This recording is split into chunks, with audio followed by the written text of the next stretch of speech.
নমস্কাৰ ষ্টুডিঅ'ৰ মাজত মই মিনাছাই মুহূৰ্তৰ আটাইতকৈ গুৰুত্বপূৰ্ণ খবৰ লৈ কাৰণে চেষ্টা কৰিছো। লোকসভাৰ মজিয়াত গৰজি উঠিছে ৱাকফ সংশোধনী আইনক লৈ সাংসদ গৌৰৱ গগৈ। মুছলমানৰ পক্ষত থিয় দি সাংসদ গৌৰৱ গগৈয়ে গৰজি উঠা পৰিলক্ষিত হৈছে সংসদৰ মজিয়াত। ৱাকফ সংশোধনী বিধেয়ক একমাত্ৰ সংবিধান বিৰোধী এখন আইন আৰু বৰ্তমান সময়ত যিখন আইন আনিব বিচাৰিছে, যিখন সংশোধন কৰিব বিচাৰিছে, এয়া এক সংবিধান বিৰোধী কাম।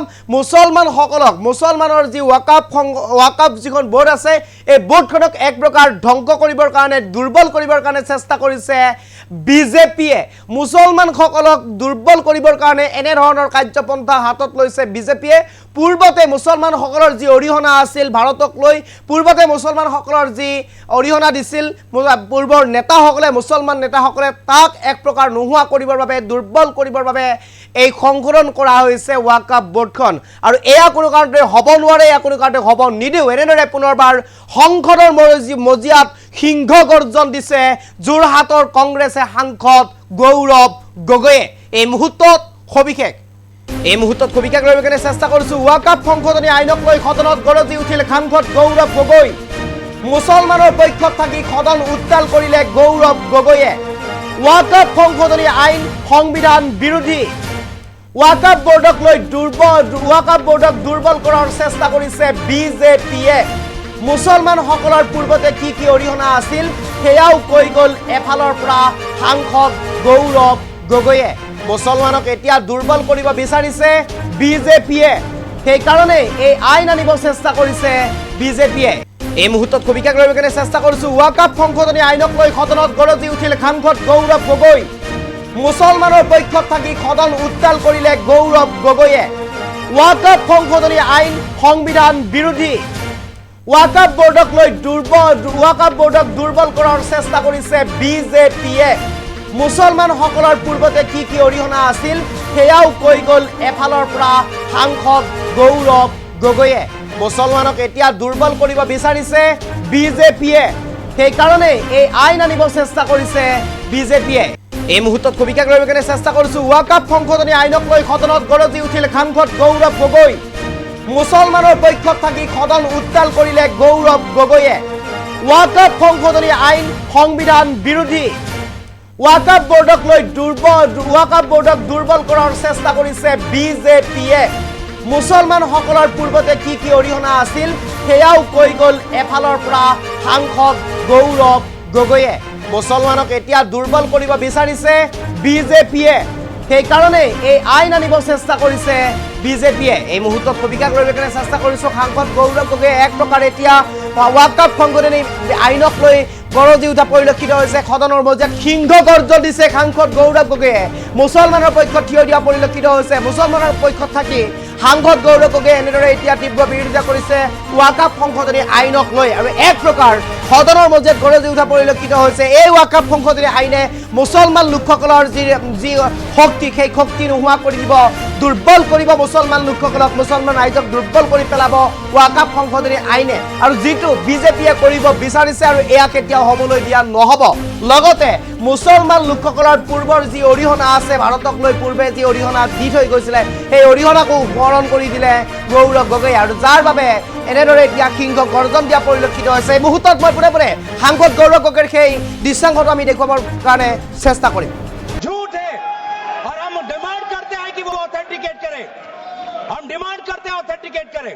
बार बार इन्होंने भ्रम फैलाया। जो इन्होंने 2013 यूपीए गवर्नमेंट के संदर्भ में कहा, पूरा का पूरा मिसलीडिंग है, झूठ है, और हम डिमांड करते हैं कि वो ऑथेंटिकेट करें, हम डिमांड करते हैं ऑथेंटिकेट करें।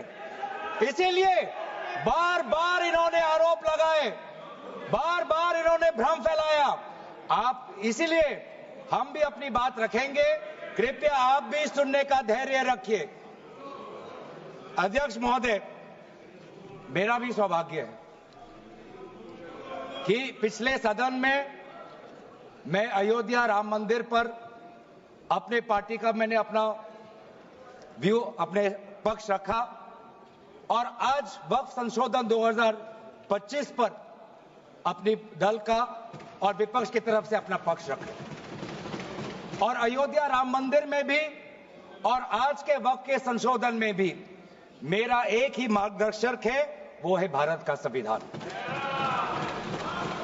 भारत का संविधान जो कहता है कि हमारा भारत में हर व्यक्ति को सामाजिक, आर्थिक और राजनीतिक न्याय, विचार, अभिव्यक्ति, विश्वास, धर्म और उपासना की स्वतंत्रता, और साथ साथ में यह कहता है कि व्यक्ति की गरिमा और राष्ट्र की अखंडता सुनिश्चित करने वाली बंधुता।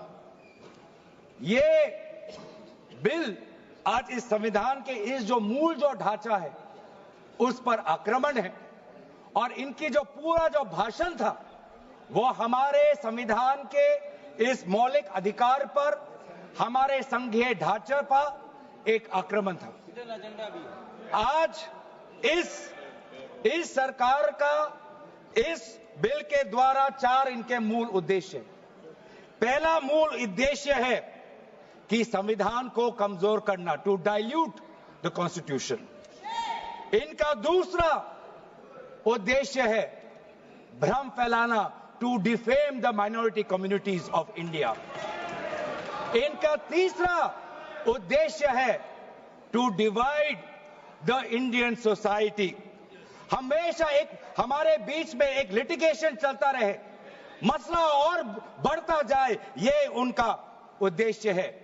और चौथा इनका उद्देश्य डाइल्यूट, डिफेम, डिवाइड, और चौथा इनका उद्देश्य है to disenfranchise the minority communities. आज माइनॉरिटी कम्युनिटीज के प्रति अपनी संवेदना जता रहे हैं। सर, कुछ हफ्ते पहले देश में विभिन्न जगहों में लोगों ने ईद की शुभकामनाएं एक दूसरे को दी, और क्या आपको पता है कहां इनकी डबल इंजन की सरकार ने लोगों को रास्ते पे ईद का नमाज भी पढ़ने नहीं दिया। और ये बात करेंगे आप अल्पसंख्यकों के प्रति अपनी संवेदना जताते हैं। मैं पूछना चाहता हूं कि आपके लोकसभा में कितने एमपीज अल्पसंख्यक हैं? पहले उसका विवरण दीजिए और फिर हमें बताइए कि आपके दिल में कितना संवेदना है। सर, मेरा तो मैंने जिस दिन भी ये बिल इंट्रोड्यूस हुआ उस दिन भी आदरणीय मंत्री को मैंने सुना, और आज भी मैंने उनको सुना। जिस दिन उन्होंने इंट्रोड्यूस किया उस दिन भी अगर आप उनका